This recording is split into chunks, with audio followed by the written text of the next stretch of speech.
دوستان عزیز برادرمون در شهر یکترینبورگ چندین سال است که زندگی داره و میخواد امروز همه را با فصل بهار و نوروز تبریک میگه. همه تاجیکان هم مسلمانان را با نوروز تبریک میگم.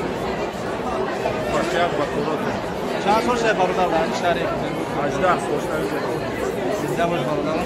ما از تن دیگران شما را تبریک میکنیم. دیگر همه وقت سربلند باشید. خود چی گفتن در روز نوروز مردم میخوام که برای مردم ملت تاجیک خودم امروز شاگون بهار مبارک باشد. در جای غریبی کجایی که باشند خدا نگهبانشان باشد.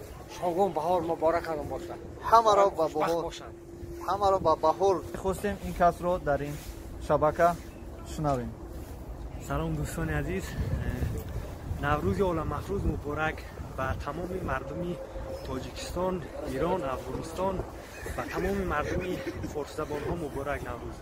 نوروز جهانی مبارک. همه همداران عزیزم چی در تاجیکستان هستید، چی در روسیه، در کدام گوشه و کنار جهان نباشید، همه شما رو به نوروز عالم مفروض و فصل بهار، بیدارشوی طبیعت و همین گلگل بگذار تاجیکستان عزیز ما همه وقت گلگل شکوفان باشد و از چشم بد خداوند تاجیکستان عزیزمون رو نگاه دارد و هر روز بگذار هر یک آبادی و همین با 30 سالگی استقلالیت دولتی همون ما همین خیلی آباد تیار باشیم که همین 30 سالگی استقلالیت دولتی رو ما با سری بلند و یک دستاوردهای بی‌نظیر و جشن گیریم.